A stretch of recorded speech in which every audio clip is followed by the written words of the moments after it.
तो आज तक जब जब दस्तक देता है उसका असर होता है, और वैसा ही असर पंतनगर, रहीम नगर और इंद्रप्रस्थ कॉलोनी के लोगों के साथ हुआ है। आज तक ने यहां आकर दस्तक दी, जिन मकानों को अवैध बताया गया उन पर कहीं ना कहीं मुख्यमंत्री का आदेश आया है, और जो लोग मुख्यमंत्री योगी से मिलकर आए हैं, मुख्यमंत्री ने आश्वासन साफ दिया है कि अब यहां बुलडोजर नहीं चलेगा, कोई मार्किंग किसी विभाग द्वारा नहीं होगी, आप लोग निश्चिंत होकर रहें। ये वो तमाम पंतनगर और रहीम नगर के निवासी हैं जो मुख्यमंत्री से मिलकर आए हैं, अभी अभी भेंट करके आए हैं। आप लोगों से जानूंगा, आप लोग माले लिए यहाँ पर मौजूद हैं, क्या कहेंगे मुख्यमंत्री से जो मुलाकात हुई है? मुख्यमंत्री का हम लोग बहुत शुक्रिया अदा करेंगे, उन्होंने हम लोगों की बात सुनी। उससे पहले हम लोग आपका शुक्रिया अदा करेंगे, जैसे ये आज तक की जीत हुई है और सच्चाई की जीत हुई है। आप लोगों ने बहुत अच्छा उठाया मुद्दा, इसको बहुत अच्छे से दिखाया, तो इसके लिए आपका बहुत शुक्रिया अदा करते हैं। और योगी जी का तो बहुत धन्यवाद करते हैं कि उन्होंने हम लोगों की पुकार सुनी और हम लोगों को राहत दी। सबसे ज्यादा यही रहा। आप भी कहते मुख्यमंत्री, माननीय मुख्यमंत्री, सीधा बताइए ना, आप लोग जब गए आप लोगों ने क्या कहा? हम लोगों ने यही कहा कि हम लोग सब वैध हैं, हम लोग अवैध नहीं है, हम लोग के पास रजिस्ट्रियाँ हैं, दाखिल खारिज है, सब है। उन्होंने यही कहा कि कोई भी मकान नहीं तोड़ा जाएगा, किसी की ज़मीन नहीं ली जाएगी, जितना 35 मीटर में जो भी नाला बह रहा है उसी में बनाया जाएगा। मिनिमम अगर कहीं पे आता भी है तो मिनिमम वहाँ पे वो ये कुकरेल नाला बनाया जाएगा, लेकिन किसी का मकान नहीं तोड़ा जाएगा, जिसके लिए माननीय मुख्यमंत्री जी का बहुत बहुत धन्यवाद, बहुत बहुत शुक्रिया उनका। बस यही सब, अब कुछ हम लोग कुछ बोल नहीं सकते, जितना हम लोग खुश हैं, अंदर से लफ्ज नहीं निकल पा रहे। खुशी मुस्कान आपके चेहरे पर दिख रही है। और आप लोगों ने जो हम लोगों की लड़ाई लड़ी है उनके लिए बहुत बहुत शुक्रिया, बहुत बहुत धन्यवाद। बाकी हमारे पांडे आज तक पर प्रमुखता से इस खबर को दिखाया गया था, दस्तक भी दी गई थी। आपको लगता है कि उसका इम्पैक्ट पड़ा? बिल्कुल, आज तक का बहुत बड़ा इम्पैक्ट पड़ा कि आज माननीय मुख्यमंत्री जी ने हमारे डेलीगेट्स को बुलाया और हमारे डेलीगेट से उन्होंने बात करके चीज़ों को समझा, और उनका बहुत बहुत धन्यवाद कि उस बातों को समझ करके उन्होंने हमारी बात को माना। और नाले की जो भी जहाँ पर नाला एज इट इज़ बह रहा है, मुख्यमंत्री जी ने आदेश दिया कि वो ऐसे ही बहेगा, और अगर किसी का एक छज्जा भी जाएगा तो उसको मुआवजा दिया। मुख्यमंत्री ने आज तक की खबर देखी थी, आप लोगों ने वीडियोस दिखाए उनको? बिल्कुल, मुख्यमंत्री जी ने आज तक की खबर देख रखी थी। कल के हो सकता है कि आज तक की खबर के बाद ही उनका मूड कुछ बदला हो। तो आप लोगों ने भी वीडियोस दिखाए थे? जी नहीं, वहाँ मोबाइल ले जाना मना था, वीडियो नहीं दिखा पाए हैं, लेकिन उनकी संज्ञान में है। और उन्होंने इतना आश्वासन दिया कि हम ये भी पता करके डीएम से बोले कि बताइए कि इतनी अराजकता फैलाई किसने, किस अधिकारी ने ये काम किया है। बिना मतलब अराजकता फैल गई, इतना लोग दहशत में आ गए, किस अधिकारी ने किया, हमको इसका उनके कहने का मतलब था मार्किंग किसने करवाई? किसने करवाई? अभी तक सिंचाई विभाग क्या कर रहा था? आज कहा उन्होंने अभी तक सिंचाई विभाग क्या? जी 30-40 साल से 50 साल से लोग रह रहे हैं, तो अभी तक सिंचाई विभाग कहाँ था? उन अधिकारियों पर भी इसके लिए उन्होंने कहा है कि उनके ऊपर कार्रवाई की जाएगी, जिन अधिकारियों ने भी निशान लगाए। ये मुख्यमंत्री ने कहा है? जी, ये मुख्यमंत्री ने कहा है। और जितने निशान लगे हैं यहाँ पे उनको बोला गया है तत्काल पे मिटाया जाए, तत्काल पे मिटाया जाए। 1 इंच भी किसी का मकान नहीं लिया जाएगा, और जिसका लिया जाएगा उसको मुआवजा दिया जाएगा। उन्होंने खास कर कहा है कि मैक्सिमम नहीं, मिनिमम लेके काम किया जाए। मतलब मैक्सिमम नहीं, ज्यादा वाला नहीं।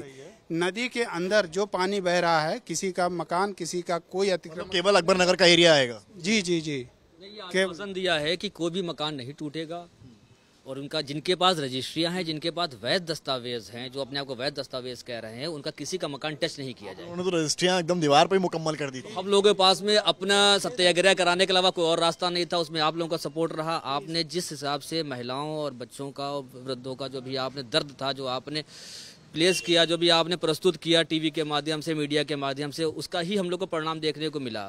ठीक है, और जो हम लोगों ने रजिस्ट्रियां प्लेस करी, उन्होंने दिखाया कि साहब हम लोग के पास में दस्तावेज हैं, सब वैध हैं। मुख्यमंत्री ने किन अधिकारियों को लेकर कहा है और किन अधिकारियों से कहा है कि एक्शन लिया जाएगा? ये जो अधिकारियों के बाद में डीएम बीसी मंडलायुक्त, इन लोगों को निर्देश दिया है। निर्देश दिया है। क्या निर्देश दिया? कि इनकी समस्या सुनी जाए, मौके पे आप लोग जा करके मुआयना करिए वहाँ पे क्या स्थिति है, और किसी का भी मकान तोड़ा ना जाए। मिनिमम जगह लेकर के और पानी निकासी की व्यवस्था की जाए। अच्छा, ये भी उन्होंने आश्वासन दिया है कि अगर किसी को कोई शिकायत आती है तो उनके दरवाजे सीएम साहब के दरवाजे जनता के लिए खुले हैं, वो सीधे आके शिकायत करें। ये भी चीज़ आई है कि अगर किसी को लगता है कि साहब उसके साथ में अन्याय हो रहा है। 30 मीटर और 50 मीटर का जिक्र हुआ क्या? क्योंकि अभी कोई जिक्र नहीं किया उन्होंने कहा आदेश देखिएगा, और उन्होंने कहा है किसी का मकान नहीं टूटेगा। उन्होंने ये आश्वासन दे दिया। एक ट्वीट हुआ और फिर ट्वीट डिलीट हो गया, तो आप लोग को उस वक्त क्या लगा कि जब ट्वीट होता है सुबह सुबह और आधे घंटे में ट्वीट, ये एक भय व्याप्त हुआ। उस वक्त क्या लगा था आप लोग? एक भय लगा, लेकिन हमें अपने मुख्यमंत्री पर पूरा विश्वास था कि वो जनता, कहानी उनसे कि ट्वीट डिलीट हो गया। नहीं, मुझे सकते में कि वो जनता को निराश नहीं करेंगे। आप लोग भी गए थे मिलने? बिल्कुल। क्या कुछ कहा उन्होंने? बहुत दूसरे को माला पहना कर जो है यहाँ पर, अरे मेरे को मत पहनाइए। ये मोहब्बत है इनकी आज तक के लिए। और आप लोगों का सहयोग ही आप क्या लाया है। मुख्यमंत्री जी ने बहुत ही शालीनता से सारे लोगों से अपनी बातें की, और आप केवल खुशी देखिए कैमरे पे, इनके चेहरे पे खुशी जो है। वो उन्होंने बहुत शालीनता से लोगों की बातें सुनी और उन्होंने उसको परीक्षण को देखा। उन्होंने जो सूचना जारी की थी तो मंडलायुक्त और जो है जिलाधिकारी से कहा कि ऐसी स्थिति क्यों पैदा हुई, लोगों ने अफवाह कैसी फैली है, और अफवाह कैसे फैली है, जो लोग दहशत में आ गए। क्योंकि जारी है कि 14 जून को जो नोटिफिकेशन जारी किया गया, जो सरकारी ज्ञापन दिया गया, उससे पब्लिक दहशत में आ गई। सबको लगा मकान तोड़ा जाएगा। उन्होंने कहा कि इनको किसी ने गलतफहमी कराई, किसी ने प्रचारित किया कि मकान तोड़ा जाएगा, उनको भी चिन्हित करिए, और जिन अधिकारियों ने ऐसी कार्रवाई की है उनके खिलाफ भी कार्रवाई की जाएगी। उन्होंने सिंचाई विभाग और सारे अधिकारियों की रिपोर्ट कहा है कि जल्दी से जल्दी हमारे में इस पे है, और उन्होंने कहा 2 दिन के अंदर आप पूरे इलाके का सर्वे करिए। जो झोपड़पट्टी हैं उनको तो हटाने के लिए हम लोगों से भी कहा है कि आप लोग भी हटाइए, उसमें आप हमारी मदद करिए। बाकी किसी का जो रजिस्ट्रीकृत मकान है एक भी छज्जा नहीं गिराया जाएगा। तो दस्तक का असर हुआ ना जी, बहुत बहुत असर हुआ। आपका सहयोग रहा, आप लोगों के इसका ही असर है कि इतना यहाँ तक बात पहुँच पाई। सरकार के लिए कुछ कहेंगे? सरकार का बहुत धन्यवाद करेंगे। सरकार का जितना सरकार का करेंगे उतना हम लोग आज तक का भी रहने वाले हैं, योगी जी के ही समर्थक रहे हैं जीवन भर। लेकिन मकान जा रहा था, इससे बहुत आत्मिक कष्ट था, लेकिन आज बहुत खुश हैं, बहुत खुश हैं। मेरे मुख्यमंत्री से बहुत खुश हैं। हम लोग की बात योगी जी के समर्थक हैं। चारों मोहल्लों का ये है कि साहब योगी जी ने जो कार्य किया है वो वाकई प्रशंसनीय है, काबिल तारीफ है।